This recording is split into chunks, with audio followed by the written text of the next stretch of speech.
안녕하세요. 제 인생의 자부심을 느끼며 살아온 60대 후반 여자입니다. 살다 보니 인생은 내 손으로 개척해 나가야 하는 것이라는 말이 참 뼈저리게 와닿더군요. 가만히 앉아 정해진 운명을 그저 기다리기만 해선 모진 세상의 풍파에 금방 휩쓸리기 십상이더라고요. 저는 제 인생을 스스로 행복의 길로 올려놓기 위해 정말 최선을 다해 살았습니다. 그리고 그 과정엔 수많은 에피소드가 있었어요. 특히 제 인생은 결혼과 동시에 새로 시작됐다고 해도 과언이 아니었죠. 그런 제 과거 이야기를 마치 긴 주마등 스치듯 떠올려 보려고 하는데요. 부디 내 친구, 내 형제 인생 이야기라고 생각하시고 편하게 들어주시면 감사하겠습니다. 저는 가난한 시골 농가의 막내딸이었어요. 제 위론 오빠만 셋이었는데 저희 부모님은 딸은 군 식구, 아들만이 재산이라고 생각하는 분들이었죠. 때문에 전 오빠들이 공부하고 뛰어놀던 시간에 고사리 손으로 부모님의 농사일을 돕고 집에서도 집안일을 해야 했어요. 조금이라도 오빠들 노는데 끼고 싶어 기웃댔다간 그날로 부모님의 회초리가 날아들더라고요. 기집애 중학교까지 졸업시켜줬으면 너 우리가 무지하게 선심 쓴 거 알지? 부모님은 저를 고등학교에 보내지 않고 식품 가공 공장에 취업시켰습니다. 오빠들의 학비와 결혼 미천을 마련하라며 말이죠. 저도 고등학교에 가고 싶다고 애원했건만 그건 씨알도 먹히지 않을 말이었어요. 그렇게 오빠들이 모두 도시로 가고 저도 성인이 됐던 어느 날 밤, 저는 부모님의 충격적인 대화를 듣고 말았습니다. 옆 동네 박씨 할아버지 아들이 있지? 그 아들이 혜정이질 새색시로 드리고 싶대. 우리한테 돈도 섭섭지 않게 준다나 봐. 그 사람 2년 전에 자기 저 병으로 세상 떠나기 전까지도 술 먹고 손찌검하던 사람 아니에요? 맞아. 그러고도 슬퍼하긴커녕 어리고 풋풋한 새색시를 얻고 싶은데 동네 사람들은 딸을 자기한테 줄 리가 없으니 우리한테 그런 제안을 안 게지. 이거 완전 남는 장사야. 소름이 돋았습니다. 부모님은 고작 20대 초반이던 절 그런 무자비한 중년 남자한테 팔아넘기려고 한 거예요. 그날 가슴으로 가족을 버린 전 며칠 뒤 아무도 몰래 서울로 도망쳤어요. 더 이상은 이 불행한 운명 속에 내 인생을 내버려 두지 않기로 다짐하면서요. 가진 약간의 돈으로 거처를 마련한 저는 이곳저곳 일을 전전하다 한 국밥집에 안정된 일자리를 구했습니다. 안녕하세요. 딱 일주일 만에 오셨네요. 네, 안녕하세요. 평소엔 돈 아끼느라 끼니를 잘 못 챙겨 먹는데요. 그래도 일주일에 한 번은 끼니를 든든히 먹어줘야 사내가 무슨 일이든 해내지 싶어서요. 그래서 일주일에 하루는 날을 정해서 여기로 오는 거예요. 여기 국밥집이 이 근처에서 제일 싸고 양도 많거든요. 저는 그곳에서 일주일에 한 번씩 꾸준히 방문하던 한 남자 손님을 만났어요. 처음엔 1년이 넘게 말 한 번 건 적이 없었는데 아무래도 긴 시간 봐오다 보니 자연스레 인사 정도는 하게 된 거죠. 그런데 어느 날부터 오래도록 그 남자가 안 보이는 거예요. 그러다 그 남잔 한 달 만에 국밥을 먹으러 왔는데 웬걸 그 사람은 국밥을 먹으며 눈물을 뚝뚝 흘리고 있더군요. 무슨 일이 있나 싶어 저는 다가가 사정을 물어봤어요. 저희 어머니가 오랫동안 편찮으시다가 2주 전에 돌아가셨거든요. 저희 어머니 일찍 아버지 먼저 보내고 힘들게 사시면서도 꿈이 신문기자인 아들 꿈 이뤄주겠다고 정말 애 많이 쓰셨었어요. 그런 어머니를 위해서라도 꼭 얼른 기자가 돼서 호강시켜드리고 기자로서의 사명감을 다해서 어머니께 더 좋은 세상도 보여드리고 싶었거든요. 그런데 결국 저 대학 졸업하는 것도 못 보고 돌아가신 어머니가 불쌍해서 저도 모르게 자꾸 눈물이 나네요. 그 남잔 세상에 딱 하나 있던 피부치, 바로 홀어머니를 여의었던 겁니다. 그 모습이 너무 안쓰러웠어요. 그 뒤로 전 세상에 홀로 남은 가난한 대학생인 그 남자가 올 때마다 사장님 몰래 반찬이라도 조금 더 챙겨주곤 했죠. 그러다 보니 우린 자연스레 인연이 됐고 조촐하게 실반지만 나눠 끼며 부부로서의 연도 맺었어요. 우리 둘 모두 의지할 곳이라곤 서로밖에 없었으니 남편이 대학을 졸업하기 전에 살림을 합친 겁니다. 저는 열심히 일을 하며 남편의 뒷바라지를 했어요. 누구보다 정의롭고 우직한 남편이 반드시 세상이 필요로 하는 훌륭한 기자가 될 거라고 믿었거든요. 여보, 고마워. 이게 다 당신 덕분이야. 나 정말 좋은 기자가 될 거야. 남편은 대학을 졸업한 후 시험에 합격해 신문사 기자가 되었습니다. 저희 큰아들이 태어난 바로 그 해의 말이죠. 이후 남편은 특종도 터뜨리고 사회의 불의와도 열심히 싸우던 멋진 기자로 살았어요. 남편의 기사가 신문에 나오면 정말 얼마나 뿌듯했는지 모릅니다. 저는 당시 남편의 기사는 모두 오려서 따로 스크랩북도 만들어 두었죠. 비록 사회적으로 어지럽던 시절이라 남편은 유치장에 몇 번씩 갇히기도 했어요. 하지만 남편은 절대 세상에 굴하지 않았고 저는 그런 남편을 열심히 응원했습니다. 여보, 애들 걱정은 하지 마. 당신 옆엔 세상에서 제일 든든한 아내인 내가 있잖아.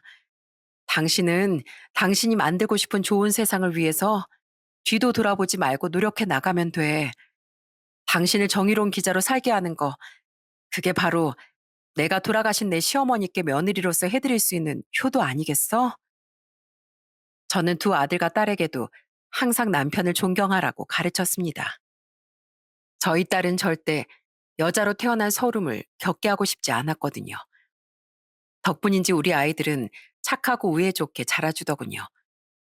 두 아들은 막내인 딸을 아껴줬고 딸은 그런 아들들을 믿고 따랐죠. 게다가 아이들은 모두 효자이기도 했는데 특히 작은 아들은 효자인 데다 착하기도 너무 착해서 가끔은 우리 속을 오히려 상하게 하기도 했어요. 정한이 이놈아, 누가 너한테 돈 벌라고 하든, 어? 이렇게 엄마 아빠가 있는데 왜 네가 학비를 벌겠다고 그 힘들고 위험한 공사장 일을 해? 죄송해요 어머니. 앞으로는 어머니 말씀 잘 들을게요. 전 그냥 우리 학비 때문에 두 분이 고생하는 게 싫어서요. 자식 공부시킬 돈 버는 걸 어떤 부모가 힘들어하니. 이렇게 부모 위한답시고 고생하다가 다쳐오면 그게 바로 부모 가슴에 대못 박는 거야. 두 번 다시 그러지 말거라. 작은 아들은 항상 부모인 우리의 짐을 덜어주고 싶어 했습니다. 그러다 대학을 다닐 땐 저희 부부 몰래 공사장에서 아르바이트를 하다 3층에서 추락해 무려 넉 달이나 입원을 해야 했기도 했죠. 그 꼴을 하고서도 자기 몸 걱정은커녕 부모 속을 상하게 한 것에 대해서만 미안해하는데 뭐 저런 착하고 순둥한 녀석이 다 있나 싶더라고요. 이렇게 착한 새 아이와 자상하고 멋진 남편 곁에서 저는 너무도 행복한 시절을 보냈어요. 그러다 보니 가족들에게 어울리도록 저도 더 멋진 사람이 되고 싶다는 마음이 들었죠. 때문에 전 아이들이 어느 정도 자란 뒤 남편의 도움을 받아 고졸 검정고시부터 합격했어요. 그리고 그 뒤론 평소 관심이 많던 부동산 공부를 위해 공인중개사 시험 준비를 시작했습니다. 남편과 저는 어려운 형편의 새빵살이부터 시작했었는데 그 뒤로도 월세나 전세를 전전하며 살다 보니 부동산이라는 것이 얼마나 중요하고 가치 있는 것인지 깨달았었거든요. 그렇게 저는 아이들의 학창 시절 내내 저도 함께 책상에 앉아 공부를 했던 것 같아요. 자자, 우리 집 열혈 학도님들 과일 드시면서 하세요. 우와, 우리 남편 짱인데? 언제 이렇게 멋지게 사과 깎는 솜씨를 익혔어. 고마워, 잘 먹을게. 감사합니다, 아버지. 잘 먹겠습니다. 집안일과 설거지까지 마친 후 저는 하루도 빠짐없이 엉덩이를 책상 앞에 붙였습니다. 비록 평소에 식당 일을 하고 남편과 아이들을 챙기며 집안일까지 병행하다 보니 아무래도 공부 속도는 더뎠어요.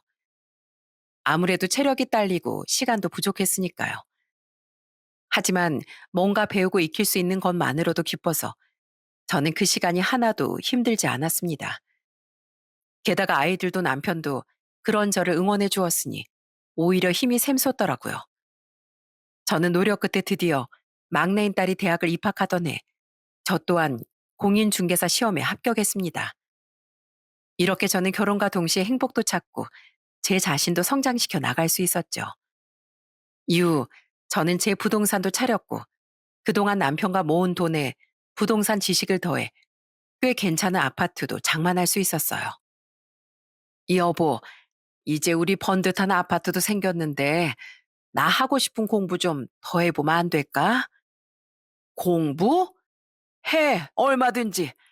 그건 우리에게 아파트가 생기지 않았더라도 내 당연히 응원해 줬을 거야. 근데 무슨 공부를 하고 싶은데? 공부를 놓지 않는 사람은 평생 젊게 살아가는 거라고 했어. 그만큼 사람 인생의 배움은 중요한 거야.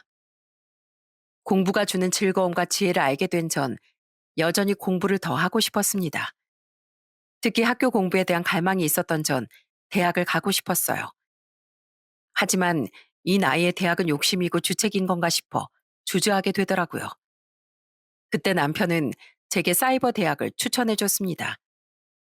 그렇게 저는 남편과 아이들의 응원에 힘입어 열심히 준비한 끝에 우리나라에서 제일 유명한 대학 중 하나의 사이버 대학에 입학하고 졸업할 수 있었어요. 비록 아이들보다 가장 늦게 학사학위를 취득했지만 그 보람은 어마어마하더라고요.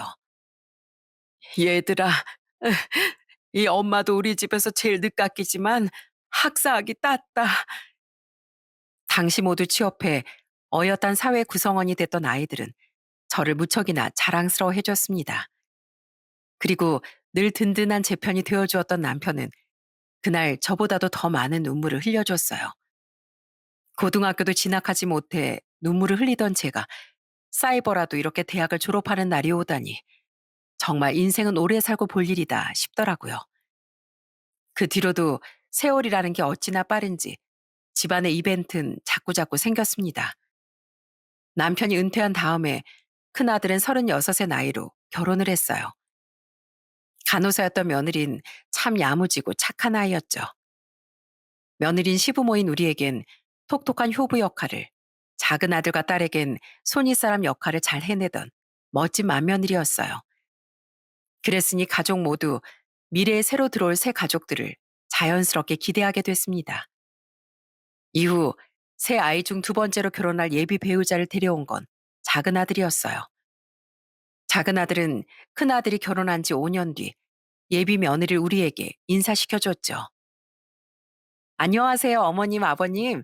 안선정이라고 합니다. 예비 며느린 우리 큰며느리와는 다른 색깔의 아이였어요.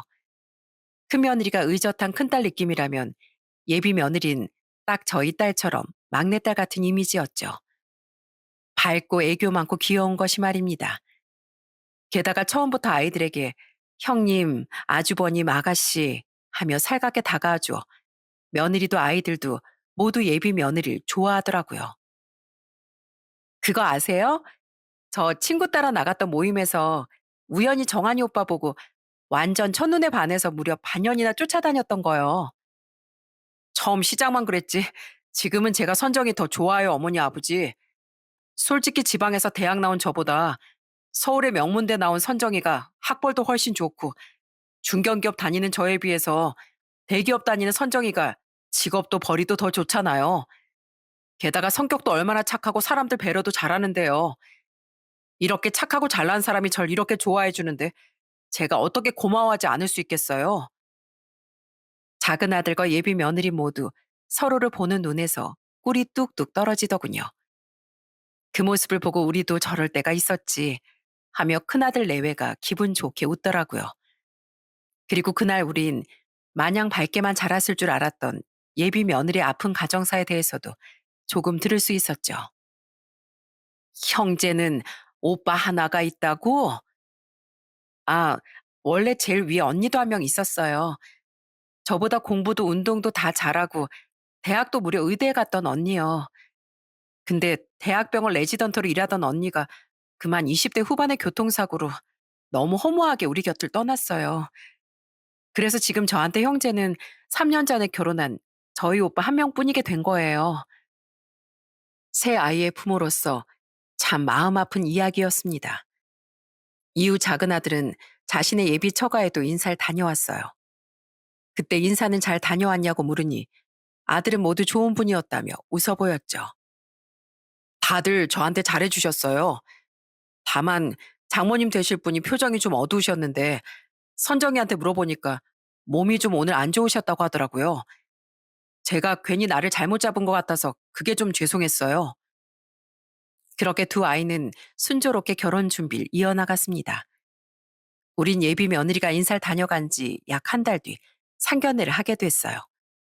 다른 아이들을 제외하고 우린 딱 양가 부모와 자식들까지 여섯이서 상견례를 진행하기로 했습니다. 그런데 처음 상견례 장소에서 만났을 때부터 기분이 너무 언짢더군요. 안녕하세요. 반갑습니다. 일찍들 와 계셨네요. 예. 이런 자리 일찍 오는 건 기본이죠. 좀 기다리긴 했습니다. 우리 부부 아들은 약속 시간이 되기 15분 전에 장소에 도착했습니다. 그런데 예약된 방에 들어가 보니 이미 예비 사돈들과 며느리가 도착해 있더라고요. 우리도 늦은 게 아니니 반가운 듯 인사를 하며 자리에 앉았어요. 그런데 반갑다고 웃으며 인사하던 예비 바깥 사돈과 달리 안 사돈이란 여자가 저렇게 비아냥되지 않겠어요? 순간 저 여자가 무슨 생각으로 그것도 상견례 자리에서 저런 말을 하나 싶더라고요. 하지만 미안해하는 예비 사돈 어른과 며느리를 봐서 남편과 저는 꾹 참고 넘어갔어요. 사돈 어른께선 평생 신문 기자로 사셨다고 들었습니다. 참 멋지세요. 전 평생 넥타이 부대로 살면서 꾸준히 일기를 썼었거든요. 하지만 타고난 글솜씨가 워낙 없어서 내 일기임에도 불구하고 재밌게 쓰질 못하더라고요. 그래서인지 정말 존경스럽습니다. 아이고, 과찬이십니다. 저야말로 발로 뛰고 기사 쓸 줄이나 알지. 서류 같은 거 나에 잘 볼 줄도 몰라요. 나이만 들었지 순 헛똑똑이죠. 그래서 전 오히려 사돈 어른이 더 대단하시다고 느껴지는데요. 그래도 그 뒤의 분위긴 꽤 화기애애했습니다. 제 남편과 예비 사돈 어른은 서로에 대한 칭찬과 덕담을 늘어놓으며 술잔도 부딪혔어요. 말씀하시는 걸 보아하니 예비 사돈 어른께선 참 점잖고 좋은 분이시더군요. 이후에도 우린 각자의 자식들을 칭찬하며 분위기를 이어갔는데 딱 한 사람, 그 예비 안사돈이란 여자만 입을 꾹 닫고 음식도 먹는 둥 마는 둥 깨작거리며 뚱해 있더라고요. 그러다 겨우 입을 열어 한다는 말이 뭐였는지 아시나요? 음식간이 어떤 건 세고 어떤 건 약하고 대체 여길 누가 예약했어? 그 여잔 뜬금없이 음식 트집을 잡으며 앙칼지게 저렇게 말을 했어요. 그러면서 시선은 저희 아들을 향해 있는 것을 보니 당연히 제 아들이 예약했다고 생각하는 것 같았죠. 하지만 그 한정식 집을 예약한 건 예비 며느리였더군요. 엄마, 여기 내가 예약했어. 난 맘만 있는데 왜 그래? 아빠, 혹시 맛이 없으세요? 아니, 당신은 맛있기만 한데 웬 불평불만이야? 게다가 설사 진짜 입맛에 안 맞다고 한들 어려운 자리인데 그냥 좀 참지. 왜 입을 열어서 선정이 망신을 줘? 선정이 네가? 아니에요, 여보. 난 맛이 없다는 게 아니라 모든 음식의 간이 음식 특징에 맞게 세고 약하고가 조절된 것 같다는 뜻이었어요. 그러니까 맛있다고요. 역시 우리 딸이 고른 곳이어서 그랬구나. 그러자 예비 안사도는 얼굴색을 확 바꾸며 갑자기 음식 칭찬을 하더라고요. 이건 누가 봐도 우리 아들의 흠을 잡으려고 했던 것 같았습니다. 대체 이 상견례 자리를 망치려고 하는 것도 아닐 텐데 왜 저러나 싶었어요. 그러다 결국 그 여자가 사달을 내더군요. 그 여자 민망한지 제게 말을 걸며 얼른 대화 주제를 돌렸어요. 하지만 표정엔 여전히 미소가 없었고 오히려 말투는 따져 묻듯 적대감이 고스란히 느껴지더라고요. 근데 안사돈께선 학력이 어떻게 되시나요? 사돈 어른은 대학 나와서 기자까지 하셨다니 최소한 배우자인 안사돈도 고등학교는 졸업하셨겠죠? 참고로 우리 남편도 대졸이고요. 저는 서울의 유명 여대 나왔습니다. 보통 누가 상견례 자리에서 그것도 대놓고 학력을 묻습니까? 이 여자 대체 뭔가 싶긴 했지만 아들의 상견례 자리라 함부로 엎을 수도 없더군요. 때문에 저는 조금은 굳은 표정으로 대답하기 시작했어요. 어린 시절 학교는 중학교까지 졸업했습니다. 그 뒤론 공장 일을 하다가 나중에 뭐요? 중학교? 공장? 무턱대고 그냥 대학까지 나왔다고 하자니 고등학교는 검정고시에 대학은 사이버 대학이라 그냥 대졸이라고 하기엔 뭔가 애매하더군요. 때문에 저는 얼른 시간 순으로 제 학력을 간단히 설명해 주려고 했습니다. 그런데 제 말이 다 끝나기도 전에 예비 안사돈이 갑자기 버럭하지 않겠어요? 깜짝 놀라서 보니 예비 안사돈은 인상을 있는 대로 구기고 있더라고요. 그리고 누가 봐도 너 잘 걸렸다 하는 말투와 표정으로 아주 기가 찬 말을 내뱉기 시작했어요. 진짜 내 어이가 없어서 뭐 중졸이요? 그리고선 공순이로 일하기 시작했단 말이에요. 세상에, 우리 집은 대졸이 아닌 사람이 없는데 정말 수준 떨어지는 일이네요. 이렇게 천한 집안엔 나 우리 딸 못 줍니다. 어디서 이런 비교되는 집안에서 우리 딸을 넘봐요? 당황하기도 하고 황당하기도 했던 제 입모양은 마지막으로 제가 말하고 있던 나중에 일자 그대로 멈춰 있었습니다. 그 여자의 행동이 얼마나 갑작스럽고 황당했냐면 그 자리에 있던 모두가 마치 일시정지에 걸린 것처럼 입을 벌리고 그 여자를 보고만 있었을 정도였어요. 심지어 남편의 젓가락에 걸려있던 잡채 당면이 스르륵 하고 밥그릇 위로 떨어져 내렸는데도 남편은 눈치채지도 못한 것 같았죠. 그러거나 말거나 모두의 시선을 받으며 예비 안사도는 더 신랄하게 떠들더군요. 내가 그쪽들 아들이 우리 선정이보다 직장도 별로고 학벌도 벌이도 다 별로라도 참으려고 했습니다. 우리 딸이 꼭 정환이랑 결혼하고 싶다는데 어쩌겠어요? 근데 아무리 생각해도 집안끼리 그분 맞아야지 않나요? 보니까 그나마 그쪽들 아들이 부치는 반은 닮아서 중견기업 정도는 다니는 것 같은데 나중에 태어날 우리 손준 중졸밖에 못한 자기 외할머니 머리 닮을지 누가 압니까? 난 이 결혼 절대 못 시킵니다. 이 결혼 그냥 없죠. 흥! 그 흥이란 예비 안사돈의 콧방귀에 얼음땡이라도 한 듯 정신이 번쩍 들더군요. 그 말도 안 되는 꼬투리와 더불어 아들에 대한 모욕까지 들은 제 기분은 완전 엉망 그 자체였어요. 저는 그 여자보다 더 크게 콧방귀를 끼워준 뒤 반격하기 시작했습니다. 예, 그러세요. 나도 우리 아들 그쪽 집안 사이로 못 보내겠네요. 무슨 이런 몰상식한 여자가 다 있어? 학교야 우리 시절에 여건이 안 되면 못 나올 수도 있는 거지. 어디서 뭘 배웠길래? 그걸로 머리가 좋다 말다. 집안급이 어떻다는 거야? 뭐, 뭐? 몰상식? 예, 몰상식이요. 얘 선정아, 너 솔직히 말해봐. 네 어머니 명문여대 나온 거 맞니 안 맞니? 이렇게 무식한 여자가 정말로 대학을 졸업했어? 그건 그 출신 대학에 대한 모욕 아니냐? 꼬투리엔 꼬투리로 응해줄 테다 하는 마음으로 저는 유명 여대를 나왔다는 예비 안사돈에 대해 비아냥댔습니다. 그런데 제 말에 예비 며느리가 선뜻 대답을 못하더라고요. 이것 봐라 싶었던 전 더 집요하게 예비 며느리에게 캐물었어요. 그, 그게요, 어머님. 어? 너 왜 대답을 제대로 못하니? 내 눈 똑바로 보고 말해봐. 내가 나중에 다 알아볼 거야. 거짓말할 생각하지 말어. 사실 저희 엄마도 중학교까지밖에 졸업 못 하셨어요. 엄마 어릴 적에 외갓집이 너무 어려웠다고 하시더라고요. 야, 그걸 말하면 어떡해. 넌 대체 저 여자 딸이야, 내 딸이야?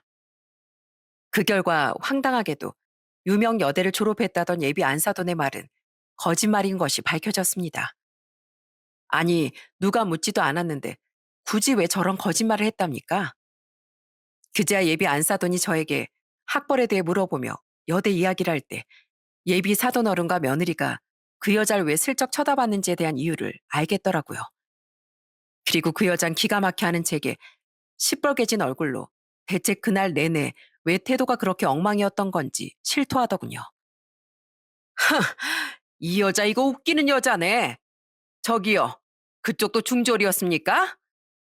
보니까 그쪽도 집안 사정 때문에 중학교까지밖에 졸업 못한 것 같은데 사람한테 어떤 사정이 있는 줄 알고 그런 못된 말을 내뱉었어요? 그리고 나 아까부터 궁금했는데 여기 그쪽 따님 위해서 나온 자리 아닙니까? 근데 무슨 딸 결혼을 못 망쳐서 안달난 사람처럼 왜 이렇게 무례하게 구는 거예요? 그 이유나 좀 압시다. 예? 그래요. 예. 나 사실 이 결혼 처음부터 마음에 안 들었습니다. 정한이 제 내 사익감으로 완전 성에 안 찼다고요. 근데 우리 선정이가 굳이 정한이랑 결혼하고 싶다고 난리치니 어쩌겠어요? 우리 남편도 아들도 다 얘 편인데 나 혼자서 뭘 어쩌겠냐고요. 그래서 아예 여기 나와서 깽판 치고 결혼 엎으려고 했어요. 뭐요? 우리 아들이 어디가 어때서요? 그걸 지금 몰라서 물어요? 우리 선정인 대한민국에서 내놓으라는 명문대 나왔습니다. 근데 그쪽 아들은 고작 지방 국립대 나왔죠? 그리고 우리 선정인 큰 의류회사 디자이너로 일하면서 연봉을 무려 6천만 원 중후반대를 받습니다. 근데 그쪽 아들은 애게 꼴랑 4천 후반대 받는다면서요. 학벌도 직업도 연봉도 다 우리 딸이 앞서는데 내가 내 딸이 안 아깝겠어요? 고작 그 조건만을 가지고 결혼을 이렇게까지 뒤엎는다고요? 애들이 이렇게 원하는데도요? 그럼 안 됩니까? 원래 같은 조건이면 결혼 시장에선 여자를 더 높게 쳐주는 거 알죠? 우리 선정이 같은 조건이면 의사, 변호사, 판사 같은 잘난 사이 만나서 평생 사모님 소리 듣고 살 수 있다 이 말입니다. 근데 고작 저 정도 되는 애를 데려와서 결혼한다고 하니 내 속이 안 뒤집어져요? 난 애초부터 이 결혼 시키기 싫었고 앞으로도 시킬 생각 없습니다. 이만하면 내 뜻은 잘 알고도 남으시겠죠? 설마 이 꼴을 보고도 그쪽 아들을 우리 딸이랑 결혼시킬 생각은 아니겠죠? 두 분 다? 그럼 이 결혼 없는 걸로 알고 난 먼저 가겠습니다. 경악스럽게도 예비 안사도는 처음부터 예비 며느리보다 조건이 못한 제 아들이 마음에 안 들었던 겁니다. 하지만 자신을 제외한 모두가 이 결혼을 찬성하고 자신을 나무라니 아예 그 상견례장에서 결혼을 엎어버리려 작정을 하고 나왔던 거예요. 이제야 그 여자가 되도 않는 별별 트집을 다 잡으며 왜 꼬라지를 부렸는지 이해가 되더라고요. 큰 소리를 뻥뻥 치긴 했지만 그 여잔 여전히 학력을 거짓말한 것은 창피했나 보더군요. 왜냐하면 목적은 충분히 이루었다 싶었는지 그 여잔 여전히 벌개진 얼굴로 먼저 그 방을 나가버리려고 했거든요. 저는 방을 나가려는 그 여자의 손을 탁 하고 낚아챘어요. 파오니아 시킬 때 시키더라도 그 여자가 잘못 알고 있는 것만은 바로 잡아주고 싶었으니까요. 저야 괜찮지만 저 때문에 받지 않아도 될 모욕을 들은 아들의 자존심만은 세워주고 싶었어요. 이거 나아요? 아, 또 왜요? 사람한테 물었으면 대답은 끝까지 들어야 할 거 아니에요? 뭘 물었다고 그래요, 내가? 내 학력이요. 사람이 얼마나 마음의 여유가 없으면 사람 말하는데 중간에 뚝뚝 끊어버려요. 무식하게. 나 중졸이지만 검정고시로 고등학교 졸업하고 우리나라에서 유명한 땡땡 대학교 사이버지만 그래도 졸업한 사람이에요. 비록 10대 시절엔 당신도 나도 같은 중졸이었지만 난 그 뒤로 정말 피나는 노력을 해왔다고요. 그런데 그런 나한테 수준이 떨어져요?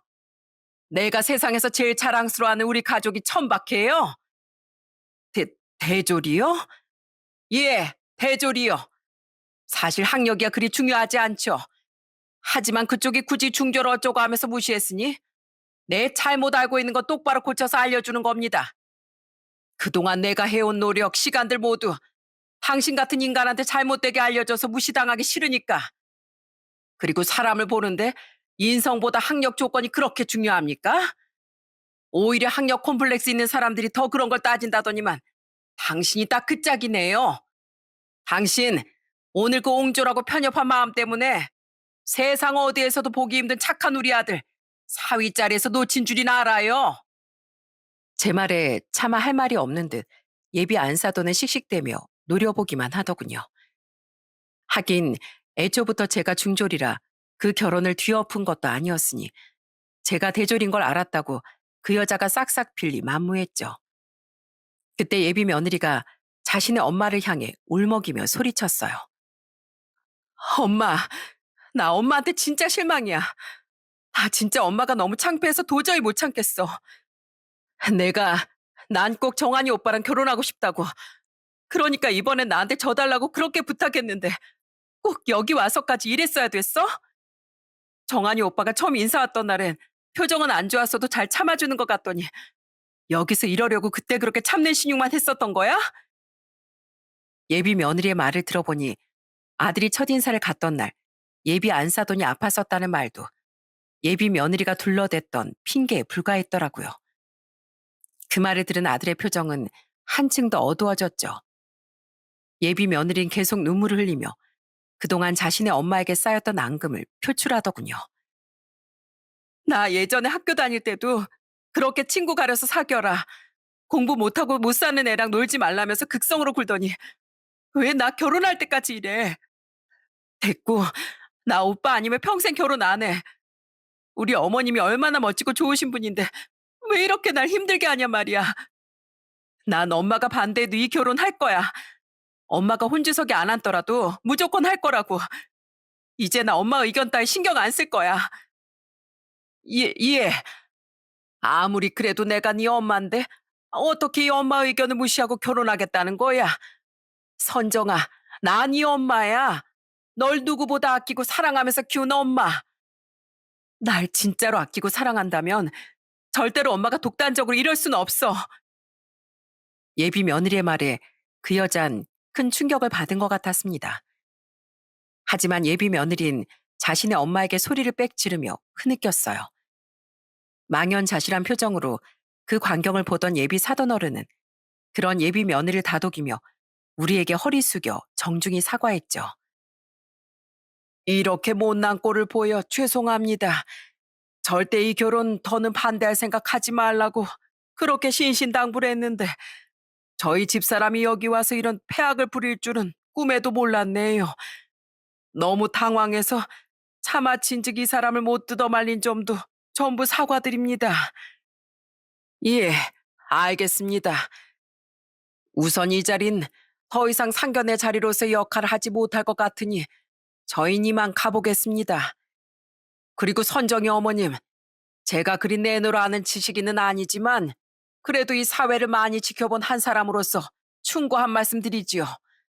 학벌, 직업, 돈 전부 중요합니다. 하지만 그게 인생의 가장 앞줄에 세워둘 만큼의 가치를 지닌 건 아니에요. 그 세 가지가 사람의 전부라면 왜 돈 많은 사업가 정치인들이 항상 서로 싸우고 문제를 일으키겠습니까? 그것들이 그저 삶을 행복하게 만드는 걸 도와주는 부속품일 뿐인 걸 깨닫지 못한다면 언젠간 분명 그 욕심에 잡아먹혀 가족들에게도 외면당할 겁니다. 여보, 가자. 정하나, 네 엄마 챙겨라. 예비 사돈 어른의 말을 침착하게 모든 상황을 지켜보고 있던 남편이 이어봤더군요. 아들은 크게 상심하기도 하고 복잡 미묘하기도 한 표정으로 예비 사돈 어른에게만 인사를 한 뒤 우리와 함께 그곳을 빠져나왔죠. 그렇게 큰 소란 끝에 그날 상견례 자리는 마무리되었어요. 그리고 그 뒤 예비 며느린 하루가 멀다 하고 찾아와 우리에게 무릎까지 꿇고 애원하더군요. 어머님, 아버님, 제가 정말 잘못했어요. 그러니까 제발 저 며느리로 받아주세요. 전 정한이 오빠 없으면 정말 안 돼요. 정한이 오빠한테도 제발 헤어지지 말자고 애원했는데요. 오빠가 그러더라고요. 오빠도 저를 너무 좋아하니까 만약 저희 엄마가 오빠한테 모질게 굴었다면 몇 번이고 찾아뵈면서 노력했을 거라고요. 그런데 자기 부모님께 함부로 한 건 용서하기 힘들다고 했어요. 그래서 저 집도 구해서 나왔어요. 엄만 끝까지 자기 잘못 인정 안 한다고 하니까 그럼 저도 엄마 안 보고 살겠다고 했어요. 그랬는데도 오빠는 요지부동이에요. 제발 두 분이 저 한 번만 용서해 주시고 오빠 마음도 돌려주시면 안 돼요? 네? 나야 옆에서 지켜본 게 다니. 난 우리 안 사람 의견을 따를 거다. 현명한 사람이니까. 여보, 당신 생각은 어때? 글쎄요. 저기 선정아, 내 넌 참 예쁘고 딱하다고 생각한다. 하지만 결혼은 집안 대 집안의 만남 아니겠니? 네가 네 엄마를 안 보고 산다고 하는 게 말처럼 쉽지 않을 거고 우리도 우리 아들 결혼시키겠다고 남의 가정 찢어놓는 거 마음이 편치 않을 게다. 이미 이 결혼은 처음부터 잘못 끼워진 단추였던 것 같구나. 그러니 이제 그만 찾아오렴. 난 우리 아들이 적어도 우리 아들을 인정해주고 사랑해주는 처가 식구들을 만났으면 좋겠어. 저도 딸을 가진 부모인데 그 모습이 왜 안타깝지 않았겠습니까? 하지만 이렇게 시작된 결혼은 언젠간 아들을 불행하게 만들 거라는 생각에 선뜻 예비 며느리를 받아들일 수가 없겠더라고요. 무엇보다 아들이 자신을 인정 못하는 장모를 두고 산다는 게 얼마나 힘들겠어요. 하지만 예비 며느린 지치지도 않고 계속 저희 집을 찾아왔고 저희 작은 아들과 딸은 번갈아 가며 그런 예비 며느리를 돌려보냈어요. 그리고 그런 예비 며느리를 보며 그 애를 너무 좋아했던 작은 아들은 많이 힘겨워했죠. 엄마, 이거 진짜 못할 짓 같아. 차라리 오빠 당분간 회사 쉬고 어디 좀 가 있으라고 해도 괜찮다고만 하는데 아휴, 날이 갈수록 피골이 상접하는 게 어떻게 괜찮은 사람 얼굴이야. 오빠 겉으로 냉정하게 그 언니 돌려보내는 것 같은데 밤마다 우느라 잠도 못 자는 것 같아. 그런 아들의 모습에 제 마음이 많이 약해졌습니다. 그러다 어느 날은 예비 사돈 어른까지 저희 집을 찾아와 허리 숙여 다시 사죄를 하시더군요. 이렇게 두 분 뵐 염치가 없다는 거 압니다. 그래도 저희 딸이 이러다 무슨 일이라도 날 것 같아서 애비로서 염치 다 버리고 찾아왔어요. 우리 선정이가 지 엄마한테 절연 선언하고 나간 후 저희 집은 쑥대밭이 됐습니다. 아들하고 며느리까지 우리 딸 편을 드니 집사람은 왜 다들 자기 뜻을 몰라주냐며 악을 쓰고 울어대지. 저 또한 그런 집사람이 너무 한심하고 원망스러워서 괴롭지. 한 번씩 선정이가 있다던 고시원에 가보면 애는 해골이 되어가고 있지. 정말 환장하겠어요. 우리 정한이도 상태가 별반 다르진 않습니다. 에휴, 그러니까요. 저희 집사람 때문에 이 젊은 청춘들이 무슨 마음고생인지. 정한이 아버님, 어머님, 제가 이렇게 머리 숙여 빌겠습니다. 제가 요즘 저희 집사람 정말 호되게 야단치고 있어요. 살면서 절대 그 사람이 더 이상 정한이에게 못되게 구는 일 만들지 않겠습니다. 그러니 가여운 사람 목숨 하나 살린다고 생각하시고 저희 딸 좀 받아주세요. 부탁드립니다. 그리고 그보다 더 놀라웠던 건 그로부터 며칠 뒤 그 드세던 예비 안사돈이 모두에게 KO패를 당한 뒤 저희 집을 찾아왔다는 겁니다. 정확히 상견례로부터 27일 만에 말이죠. 예비 안사돈은 침울한 표정으로 예상치 못한 방문에 당황한 저와 남편에게 깊이 머리 숙여 사과를 하더군요. 여기까지는 어쩐 일이십니까? 두 분께, 특히 안사돈께 사죄하러 왔습니다. 저 아직 안사돈이라고 불러도 되지요? 저기 사돈 어른, 안사돈, 그날은 제가 정말 잘못했습니다. 저 요즘 회사도 안 나가고 시금까지 전폐하고 있다던 우리 딸 살리려고 여기에 왔어요. 어제 딸에게 집에 들어오라고 설득하려 고시원에 찾아갔더니 애가 힘이 없어서 저를 잘 밀쳐내지도 못하더라고요. 그래서 억지로 병원에 끌고 가서 수액이라도 맞게 하고 다시 돌려보냈어요. 선정이가 그 정도로 몸이 안 좋아졌나요? 예, 우리 선정이가 그렇게까지 아드님을 좋아하는지 미처 몰랐습니다. 너무 컸던 제 욕심이 저희 딸을 그렇게 만든 거예요. 제가 정말 잘못했습니다. 제가 딸장 사려고 했던 게 아니라 어렸을 때부터 그렇게 뒤를 졸졸 따라다니면서 챙겨주고 중고등학생 땐 직접 차로 등하교도 시켜줬던 애라 제가 너무 애착이 심했던 거예요. 먼저 하늘로 간 큰딸은 제가 그렇게 따라다니는 걸 싫어했고 아들도 워낙 자유분방한 애라 공부도 열심히 안 하고 그런절 귀찮아했거든요. 유일하게 너무 착했던 우리 막내만 절 다 이해해 준 거죠. 게다가 그렇게 잘나게 자라줬으니 사돈들 같으면 그런 딸을 더 잘난 사람에게 보내고 싶지 않았겠습니까? 예비 안사도는 자신이 예비 며느리를 어떻게 키웠는지 말하며 극성 학부모였던 자신의 욕심에서 이 모든 일이 비롯됐다고 죄송하다고 말하더군요. 또한 예비 안사도는 큰딸을 그렇게 보낸 후 더더욱 같은 딸인 예비 며느리에게 집착하고 기대도 하게 됐다고 해요. 중학교까지밖에 졸업 못한 엄마 아래에서 그렇게 착하고 똑똑하게 자라준 두 딸 중에 이젠 딸이 하나만 남게 됐으니 제 마음이 오죽했겠습니까? 전 아들보다도 딸들에게 제 인생을 투영시켰거든요. 근데 그게 바보 같은 짓이었다는 걸 이젠 압니다. 예, 제가 잘못했었다는 거 이젠 받아들일게요. 딸을 영영 잃는 것보다 이게 100번, 1000번 나은 길입니다. 두부 말씀대로 애들이 행복하게만 살면 됐지. 학력과 직업이 뭐가 중요하겠어요?